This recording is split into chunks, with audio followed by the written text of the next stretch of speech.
दोस्तों नमस्कार, प्रणाम, सत श्री अदाब, जय हिंद। मैं विकास कुमार स्वागत करता हूं आप सभी को छोटा सा लक्ष्मी बिघा वाला यूट्यूब चैनल में। मेरे दोस्तों, इस बिहार पुलिस के सेशन में जीके जिसके क्लास में ज्योग्राफी के सेट में आप सभी को तहे दिल से आभार व्यक्त करता हूं। आपका पिछले वीडियो में बहुत ज़्यादा प्यार रहा। आपके प्यार भरी कमेंट को देखकर हमारे दिल का दरिया सहन हो जाती है। तो चलिए आज के इस सेशन में हम ज्योग्राफी के कुछ टॉपिक को कवर करते हैं जिसका नाम है भारत के तट मैदान और घाट।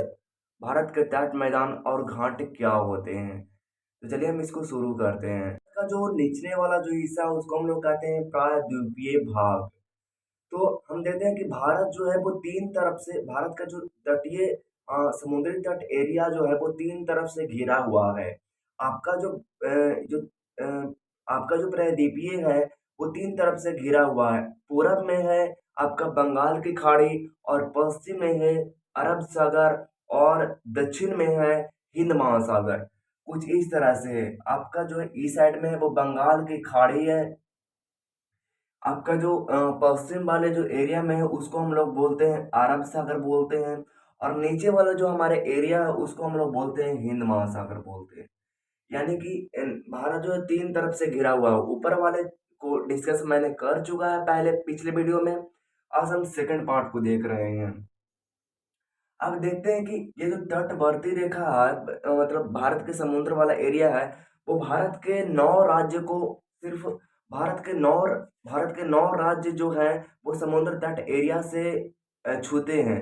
तो आपसे यहाँ से क्वेश्चन पूछा जाता है, ऐसा क्वेश्चन कि भारत के कितने राज्य हैं एंड कौन-कौन से राज्य हैं जो कि समुद्री तट से लगे हुए हैं। तो आप ध्यान रखिएगा, सबसे पहले उधर से आ जाती है गुजरात आ जाती है, फिर आपका महाराष्ट्र आ जाती है, फिर आपका गुजरात आ जाती है, फिर आपका कर्नाटका, केरल, फिर आंध्र प्रदेश, तमिलनाडु, फिर उड़ीसा और एक लास्ट है जिसका नाम है पश्चिम बंगाल। ये सिर्फ 9 राज्य हैं जो कि समुद्री तट एरिया से घिरे हुए हैं, सटे हुए हैं। अब यहाँ से क्वेश्चन ये पूछता है कि ये मैंने यहाँ पे आपको लिख दिया है। गुजरात है, महाराष्ट्र है, गोवा है, कर्नाटका है, केरला है, तमिलनाडु है और आपका आंध्र प्रदेश है, उड़ीसा और पश्चिम बंगाल है। क्वेश्चन यहाँ से ये पूछता है कि सबसे ज्यादा जो है वो समुद्री तट एरिया से कौन सा लगा हुआ है। तो मैं आपको बताना चाहता हूँ कि गुजरात जो है वो सबसे सबसे ज्यादा लगा हुआ है गुजरात का। अच्छा, भारत के कितने भाग हैं जो समुद्री तट एरिया से लगे हुए हैं, मतलब कितने क्षेत्रफल में? तो भारत के मुख्य क्षेत्रफल की जो लंबाई जो कि समुद्री तट से लगे हुए हैं तो वो उसका कितना लंबाई है? तो 6100 किलोमीटर जो है वो भारत के मुख्य भूमि है जो कि समुद्री एरिया से टच होते हैं। अगर हम प्रायद्वीपीय को मिला दें तब कितना हो जाएगा आपका 75 यानी 7516 किलोमीटर हो जाएगी अगर आप प्रायद्वीपीय को मिला दें तो।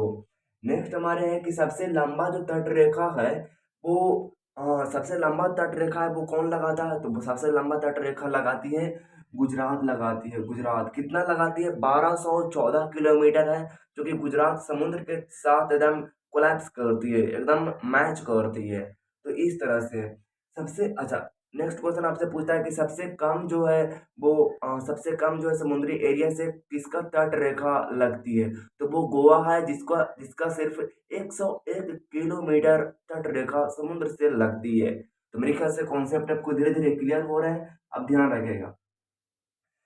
नेक्स्ट मैं आपको बताना चाहता हूँ कि सबसे ज्यादा तट रेखा वाला कौन सा केंद्र शासित प्रदेश है जो कि समुद्र तट एरिया से लगती है। तो आपका जो है वो दमन द्वीप है जो कि यहाँ पे है। आपका दमन द्वीप है, ये लगती है आपकी 1962 किलोमीटर। दमन द्वीप है जो 1962 किलोमीटर लगती है। तो ये हमारी हो गई है। अब हमारे जो एक चीज और पूछा जाता है कि यहाँ पे आपका पर्वत है और यहाँ पे आपका पहाड़ियाँ तरफ के है। तो जो जो पूर्वी तरफ पहाड़ियाँ हैं उसको हम लोग जो पूर्वी तरफ तट तट पर जो पर्वत श्रृंखला है उसको हम लोग बोलते हैं पूर्वी घाट। और पश्चिमी तट पर है जिसको हम लोग बोलते हैं पश्चिमी घाट हम लोग बोलते हैं। तो कुछ इस तरह से है। ये सब जो पहाड़ियाँ हैं वो पूरी पूरी ढलान है, इसलिए अब ज़्यादा कंफ्यूज नहीं होइएगा। पठार जो है वो सब के सब ढलान है। यहाँ से एक चीज और ध्यान देने वाली बात है कि यहाँ से आपका जो कुछ जो पर्वत है, कुछ जो आपके जो मैदानी जो क्षेत्र है, मैदान वाला जो एरिया है, वो आपका संकीर्ण मैदानी क्षेत्रफल कहलाते हैं। संकीर्ण मैदानी क्षेत्रफल जो है वो कुछ इस तरह से यहाँ तक डॉट डॉट डॉट मैंने कर रखा। तो ये कुछ है जो कि आपका जो है वो हाँ, संकीर्ण मैदानी क्षेत्र है। इसको हम लोग बोलते हैं संकीर्ण मैदानी क्षेत्र बोलते हैं, जो कि यहाँ पे लिखा हुआ है संकीर्ण मैदानी क्षेत्र बोलते हैं। तो आप कंफ्यूज बिल्कुल भी नहीं होइएगा। इधर वाले एरिया को हम लोग बोलते हैं पूर्वी तटीय मैदान, और इधर वाले एरिया को हम लोग बोलते हैं पश्चिमी तटीय मैदान। तो ये आप ध्यान रखिएगा थोड़ी सी। उसके बाद हमारी जो हो जाती है कि जो इधर वाले जो एरिया है, मतलब पश्चिम वाले एरिया है, इसको हम लोग कहते हैं, कौन सा कहते हैं, इसको हम लोग कहते हैं सह्याद्री पर्वत। इस वाले एरिया को यानी पश्चिम वाले एरिया को सह्याद्री पर्वत कहते हैं, और पूर्व वाले एरिया को हम लोग क्या कहते हैं, उसको कहते हैं महेंद्रगिरी पर्वत कहते हैं। इन महेंद्रगिरी जो कहते हैं। अच्छा, सह्याद्री पर्वत को बेसिकली चार पांच भागों में बांटा गया, चार भागों में बांटा गया। इधर जो आपका जो गुजरात है, गुजरात से आपका जो दमन वाले एरिया है, दमन द्वीप वाला जो एरिया है, उसको हम लोग बोलते हैं काठियावाड़। काठियावाड़ तट बोलते हैं। तो आपसे पूछता है कि काठियावाड़ तट जो है वो किसको बोलते हैं, तो काठियावाड़ तट जो है वो काठियावाड़ तट तट है जो बोलते हैं, आपका बोलते हैं गुजरात वाले एरिया को बोलते हैं। और यहाँ से आपका जो महाराष्ट्र है, महाराष्ट्र से गोवा वाले एरिया को हम लोग बोलते हैं कोंकण तट। ध्यान रखिएगा, महाराष्ट्र से गोवा वाले एरिया को कोंकण तट बोलते हैं, और गोवा से कर्नाटका वाले एरिया को बोलते हैं केनरा। और आपका जो है वो कर्नाटका से केरला वाले एरिया, केरिया बेसिकली यहाँ है लेकिन मैप में थोड़ा सा आगे पीछे हो गया है, उसको हम बोलते हैं मालाबार तट। इधर हमारी जो है वो महेंद्रगिरी पर्वत है, इसको भी हम लोग बोलते हैं जो आपका जो यहाँ से आपका जो यहाँ तक गया है, आपका यहाँ तमिलनाडु से, तमिलनाडु के कन्याकुमारी आपका है, यहाँ से यहाँ तक जाती है, आंध्र प्रदेश तक जाती है, इसको हम लोग बोलते हैं कोरोमंडल। कोरोमंडल तट बोलते हैं। और उसके बाद आंध्र प्रदेश से ये आपका कहाँ तक जाती है, ये कहाँ पश्चिम बंगाल तक जाती है आपकी। इसको हम लोग बोलते हैं डेल्टा वाले क्षेत्र बोलते हैं, डेल्टा क्षेत्र बोलते हैं। एंड इसी की जगह पर ये स्थान है जिसको हम लोग बोलते हैं उत्तरी सरकार। तो उत्तरी सरकार आप ध्यान रखिएगा, उत्तरी सरकार हम लोग बोलते हैं डेल्टा वाले क्षेत्र को, जो कि कहाँ से फैला हुआ है, आपका आंध्र प्रदेश से उड़ीसा से ये यहाँ तक फैला हुआ, पश्चिम बंगाल तक फैला। और ऊपर वाले क्षेत्र को हम लोग बोलते हैं पर्वतीय क्षेत्र बोलते हैं। तो यहाँ तक लगभग लगभग यहाँ तक कंप्लीट हो गया। कन्याकुमारी के बारे में मैं आपको बताना चाहता हूँ कि कन्याकुमारी को केप कोमोरिन के नाम से जानते हैं कन्याकुमारी को। एंड जो आपका जो पश्चिमी घाट का जो पर्वत श्रृंखला और पूर्वी घाट का पर्वत श्रृंखला है, वो दोनों आपस में कोलैप्स करती है, मिलती है, आपस में मर्ज हो जाती है। कहाँ पर मर्ज होती है, नीलगिरी पर्वत पर। नीलगिरी पर्वत जो है आपस में दोनों को कनेक्ट करती है। तो नीलगिरी पर्वत जो है वो दोनों के बीच में एकदम एकदम कोलैप्स करा रही है, एकदम मर्ज करा रही है। अच्छा, उसका जो नीलगिरी पर्वत है वो, उसका सर्वोच्च जो चोटी है उसका नाम है दोडा बेटा। नीलगिरी के बारे में आओ मैं आपको बताना चाहता हूँ कि नीलगिरी का जो पहाड़ी है उसको हम लोग बोलते हैं, क्या बोलते हैं, उसको हम लोग बोलते हैं पहाड़ियों की रानी। पहाड़ियों की रानी में ही एक जगह है जिसका नाम है ऊटी। ऊटी ये बहुत ही प्रसिद्ध टूरिस्ट अट्रैक्शन में से एक है। तो मेरे ख्याल से ये कंप्लीट हो गई है। चलिए अब हम इसके आगे वाले पार्ट को देखते हैं। पूर्वी तटीय जो मैदान है और पश्चिमी तटीय जो मैदान है। पूर्वी तटीय मैदान है जो डेल्टा का निर्माण करती है, जबकि आपका जो पश्चिमी तटीय जो नदियां जो है, आपका जो पश्चिमी तटीय मैदान की जो आपका जो नदियां है वो एस्च्यूरी का निर्माण करती है। पश्चिमी तटीय वाला एरिया जो है वो ज्वार नद मुख का निर्माण करती है, एस्च्यूरी का निर्माण करती है। और पूर्वी पूर्वी तटीय मैदान जो है आपका जो है, पूर्वी तटीय जो मैदान है वो किसी का निर्माण करता है, डेल्टा का निर्माण करता है। एक चीज इंपॉर्टेंट मैं आपको बताना चाहता हूँ कि उड़ीसा वाला जो एरिया है, उड़ीसा का जो कुछ एरिया है और आपका महानदी के डेल्टा जो क्षेत्र है, उस वाले एग्जैक्ट एरिया को क्या कहते हैं, उत्कल मैदान कहते हैं। तब ध्यान रखिएगा इसको, जो उड़ीसा वाले एरिया जो है और आपका महानदी के जो डेल्टा वाले क्षेत्र वाले जो एरिया है, उसको क्या कहते हैं, उसको कहा जाता है उत्कल, उत्कल कहा जाता है, उत्कल मैदान कहा जाता है। पूर्वी तट यहाँ पे, ये पूर्वी तट इसको बोलते हैं और ये पश्चिमी तट बोलते हैं, जैसे कि आपको पता है। पूर्वी तट वाले एरिया पश्चिमी तट वाले एरिया की अपेक्षा बहुत ज़्यादा है। मतलब बहुत ज़्यादा नहीं कह सकते हो तो ज़्यादा है। पूर्वी तट वाले एरिया पश्चिमी तट वाले एरिया से काफ़ी ज़्यादा है। और इसीलिए यहाँ इसीलिए यहाँ पे विस्तार जो है वो बहुत ज़्यादा है। और आप अगर ध्यान दोगे तो जो जो पूर्वी तट वाले एरिया है वो पश्चिमी तट वाले एरिया से काफ़ी ज़्यादा है, इसलिए कृषि सबसे ज़्यादा जो देखा जाता है, वो कृषि का जो विस्तार है वो सबसे ज़्यादा एरिया इस एरिया में होता है।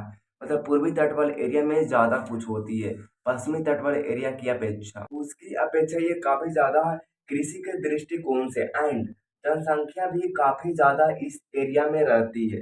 तो आप इसको ध्यान रखिएगा, ध्यान रखने वाली थोड़ी-सी बातें एंड लॉजिकल बात। तो थ्योरी पार्ट हम लोगों ने कंप्लीट कर लिए हैं, तब कुछ क्वेश्चन आते हैं जो कि आपके लिए बहुत ज़्यादा इम्पोर्टेंट है। तो क्वेश्चन को चलिए सॉल्व करते हैं। पहला नंबर आपसे क्वेश्चन ये है कि भारत के कितने राज्य हैं जो कि समुद्र तट एरिया से लगती है? तो आपका आंसर क्या हो जाएगा? 9 हो जाएगा। 9 राज्य हैं जो कि समुद्री तट एरिया से लगते हैं। नेक्स्ट हमारे क्वेश्चन है कि भारत के तट की लंबाई, तटीय की लंबाई कितनी है? तो लगभग एक अप्रॉक्स में दिया हुआ है, आपका दिया हुआ है 7300, 6400, 6200, 7500। हम लोग क्या पढ़े थे? 7500 पढ़े थे, 7516 किलोमीटर पढ़े थे। तो आपका right answer option number D हो जाएगा। मतलब जहाँ भी 7500 रहेगा वहाँ हो जाएगा आपकी। नेक्स्ट क्वेश्चन आपसे पूछा है कि भारत के किस राज्य की तट रेखा सबसे ज्यादा लगती है? तो मैंने आपको बताया था कि 1214 किलोमीटर जो है वो गुजरात के लगती है और सबसे ज्यादा लगती है। सबसे कम किसको लगती है? गुजरात को लगती है। तो आप इसको ध्यान रखें, हो सकता है क्वेश्चन आ गया है। नेक्स्ट हमारी क्वेश्चन है कि निम्नलिखित में से किस तट से भारत का औसत समुद्र मापा जाता है?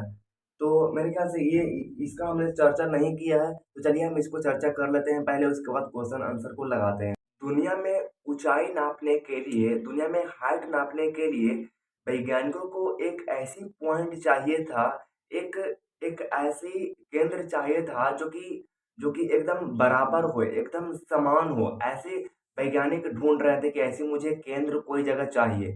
तो उन्होंने कई जगह देखा, लेकिन उनको माइंड में एक आइडिया आया कि हम समुद्र को देखते हैं, समुद्र की गहराई है, जो उसका जो डीपेस्ट केंद्र है उसको हम लोग मान लेंगे। और लगभग डीपेस्ट हो तो लगभग तो समान ही रहेगा।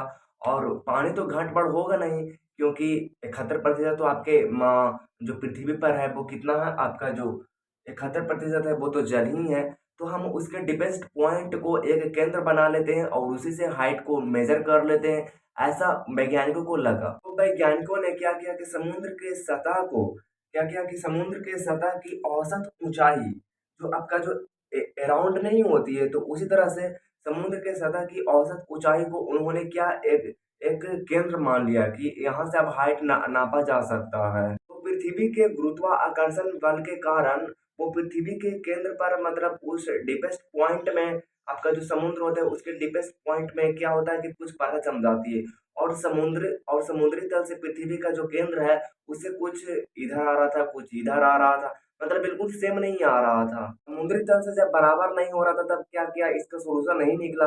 तब क्या हुआ कि हर एक देश ने क्या किया कि अपने अपने हर एक देश जो होते हैं वो अपने अपने जगह में, अपने अपने इंडिया में, जैसे इंडिया है तो इंडिया में, आपका अमेरिका में तो अमेरिका में, अपने अपने एक स्थान मान लिया और अपने सर्वेक्षण के अनुसार उन्होंने किसी एक जगह को एकदम पॉइंट सेंटर मान लिया। तो भारत में आपका जो है, भारत में चेन्नई तट स्थित समुद्री तल को वो बेस लेवल मान लिया। क्या कहते हैं उसको, जो चेन्नई आपका जो यहाँ पे है, आपका जो तमिलनाडु में आपका जो चेन्नई है, वो वहां पे क्या मान लिया उसने, बेस मान लिया कि हाँ यहाँ से अब डिपेस्ट पॉइंट को नापा जाएगा। मेरे ख्याल से ये बात आपको क्लियर हुआ कि जो अपने सर्वेक्षण के अनुसार सभी जगह क्या होते हैं कि सभी देश ने अपना अपना कहीं पे एक पॉइंट मान लिया कि हाँ यहीं यहीं से नापा नापा जाएगा। और सभी देश के अलग अलग है, क्योंकि हर जगह तो समान होती नहीं है, क्योंकि ग्रेविटेशनल फोर्स तो सभी जगह है ना, और सभी जगह है तो सभी जगह वो कुछ ना कुछ पता चल जाएगा, तो अप डाउन चेंजेस हमको उसके हाइट में देखने को मिलेगा, तो वहां से तो इक्वल मिलेगा नहीं। तो इसके ऊपर चलिए क्वेश्चन को हम लगाते हैं जो लगा रहे थे वो, निम्नलिखित में से किस तट को भारत में औसत तल मापने के लिए स्थान लिया गया है। तो Chennai is the correct answer आपकी हो जाएगी। नेक्स्ट हमारे क्वेश्चन है कि सबसे ज्यादा मतलब सर्वाधिक तटीय आवर्धन होता है, मतलब किससे होती है? आपका लहरों से होती है, ज्वार भाट से होती है, धाराओं से होती है और सुनामी लहरों से होती है। आवर्धन क्या होती है? वर्दन एक प्राकृतिक आपदाएँ होती है, प्राकृतिक विखंडन होती है, जिसमें कहो तो चट्टानों का पूरी तरह से विखंडन हो जाती है। जो विखंडन होती है, उससे जो गीले पदार्थ जो निकलते हैं, वो एक जगह से दूसरे जगह चले जाते हैं। वर्दन में जो विखंडन जब हो जाती है, अपरदन जब हो जाती है, एक स्थान से दूसरे स्थान तक चले जाती है, तब इसमें 2-3 चीज़ का बहुत ज़्यादा योगदान रहती है। आपका जो वायु रहती है, उसको ज़्यादा योगदान रहती है, आपका जल रहती है, और जो आपका जो चट्टानों का विखंडन जो होती है, जो लहरों से होती है, उसका बहुत ज़्यादा योगदान होती है। इसमें 3 चीज़ ज़्यादा योगदान होती है, वायु, लहरें और वायु होती है, फिर जल होती है और लहरें जो होते हैं वो समुद्र का जो लहरें होते हैं, वो तीनों ही योगदान बहुत ज़बरदस्त को देते हैं। तो सबसे ज़्यादा समुद्री लहरें से जो अपरदन होती है, वो किससे होती है? वो लहरों से होती है, समुद्री लहरों से होती है। यानी option number A is the correct answer आपकी हो जाए। नेक्स्ट हमारे क्वेश्चन है कि तमिलनाडु और आंध्र प्रदेश वाले एरिया को क्या कहते हैं? तमिलनाडु और आंध्र प्रदेश वाले एरिया को क्या कहते हैं? तो क्या कहते हैं? कोरोमंडल कहते हैं। ऊपर वाले को क्या कहते हैं? डेल्टा कहते हैं। ऊपर वाले को क्या कहते हैं? पर्वतीय क्षेत्र कहते हैं। इधर वाले एरिया को क्या कहते थे? आप नीचे कमेंट करके बताओ। इधर वाले एरिया को क्या कहते थे?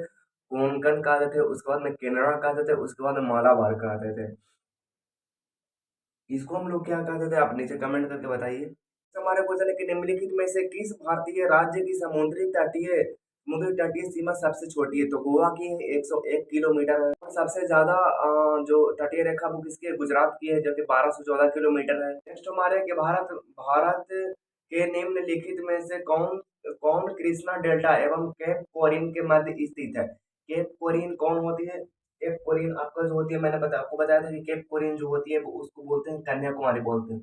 और कृष्णा कृष्णा डेल्टा जो है आपका यहाँ इस वाले एरिया को क्या कहते हैं? तो कोरोमंडल कहते हैं, यानी Coromandel is the correct answer आपकी हो जाएगी। निखिल में से किसे केप कोरिन के नाम से जाना जाता है? तो कन्याकुमारी को जानते हैं। नेक्स्ट हमारी है कि भारत की प्रादेशिक जल सीमा समुद्र तट से कितने समुद्र मील की दूरी पर है?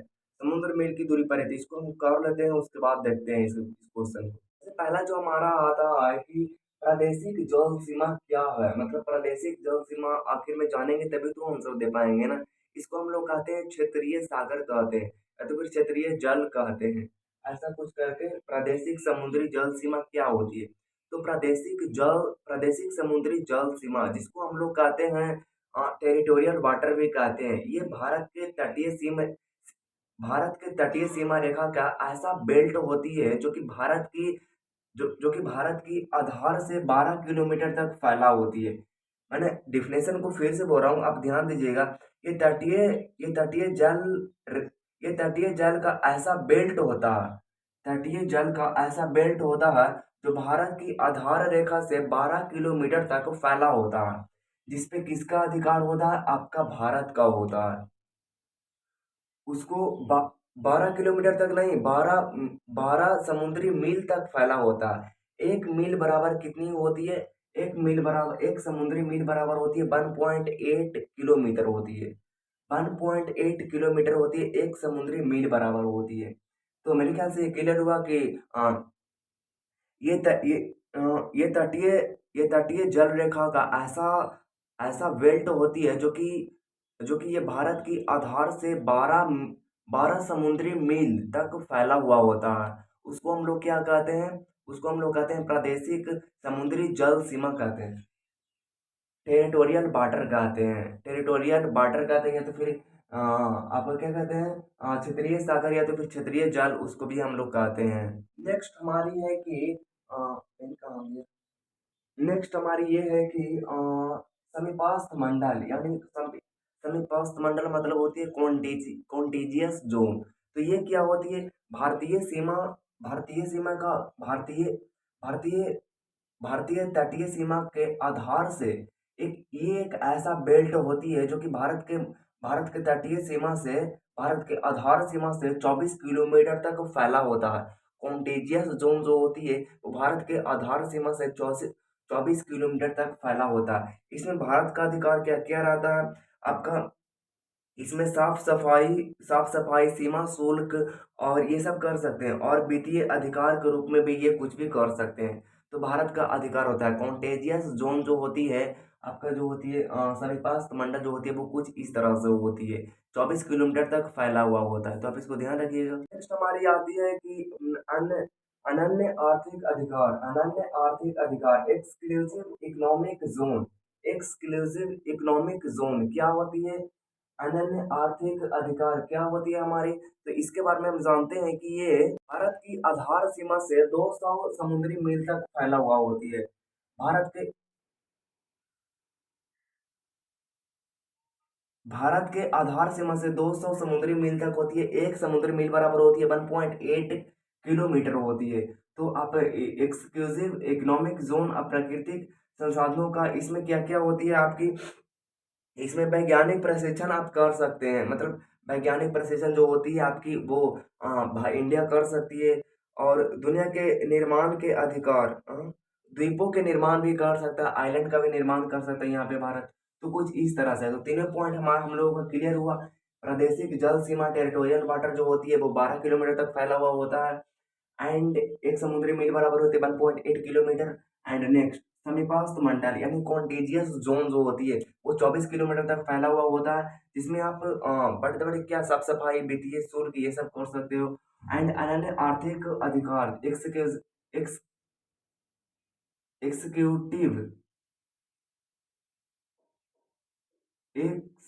एक्स एक्सिक्यूटिव इकोनॉमिक जोन जो होती है वो उसमें क्या कर सकते हो वो 200 समुद्री मील तक फैला हुआ होता है जो मैंने बोला वो समुद्री मील है एंड उसको कन्वर्ट करिएगा तो 1.8 किलोमीटर 1 मील बराबर होती है 200 बराबर कितना हो जाएगी आपकी लगभग आप गुना भाग कर ही नहीं सकते हैं। चलिए अब क्वेश्चन को सोल्व करते हैं ये सब पॉइंट करने के बाद प्रादेशिक जल सीमा टेरिटोरियल टेरिटोरियल वाटर और आपको कौन सा एक तो है कंटीजियस कंटीजियस जोन और आपका एक्सिक्यूटिव इकोनॉमिक जोन इसमें सोल्व करने के बाद चलिए अब क्वेश्चन के ऊपर चलते हैं। क्वेश्चन हमारे क्या है कि भारत की प्रादेशिक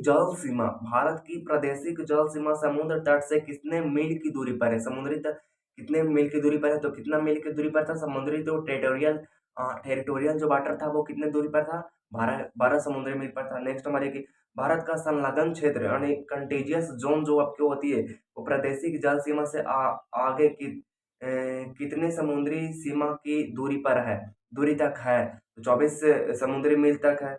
राइट आंसर हो जाएगा तमिलनाडु और तमिलनाडु का समुद्र तट क्या कहलाता था तमिलनाडु की समुद्र तट क्या कहलाती है तमिलनाडु ये है आपका कोरोमंडल कहलाती है कोरोमंडल जी तक करेक्ट आंसर आपकी हो जाएगी।